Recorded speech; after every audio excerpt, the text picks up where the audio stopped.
U Zrenjaninu je održan drugi skup podrške za svetinje i vernike u Crnoj Gori. Skup je počeo molebanom u hramu Uspenja Presvete Bogorodice, nakon kojeg je besedu održao protojerej Ninoslav Kačarić.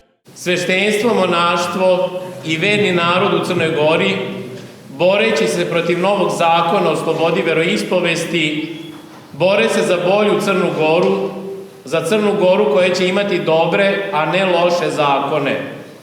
Tema ovih protesta je loš zakon koji jednoj velikoj grupi ljudi, jednoj instituciji koja okuplja najveći broj vernika u Crnoj Gori, Srpskoj pravoslavnoj crkvi, uskraćuje mogućnost da se za svoja prava bori svim mogućim pravnim sredstvima.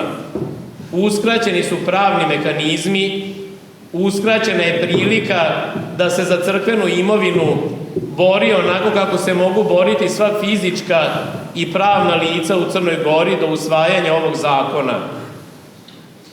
Usvajanjem ovog zakona suspendovana su sva ona prava za dokazivanje imovine koje imaju sva druga fizička i pravna lica u Crnoj Gori na osnovu i drugih zakona i ustava.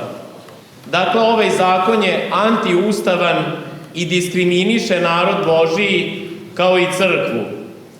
Želeći da ovaj i ovakav zakon nestane i da ga zameni bolji, borimo se za Crnu Goru kao i svi njeni lojalni građani i kao vernici pravoslavne crkve. Sve ostalo je politikanstvo i obmanjivanje javnosti, sve mimo ove borbe za bolji zakon i za bolju Crnu Goru koja će imati dobre zakone je prazna priča koja obmanjuje javnost, pa makar ona dolazila i sa mesta predsjednika države Crne Gore. Zato treba spustiti tenzije i tražiti put ka razumevanju.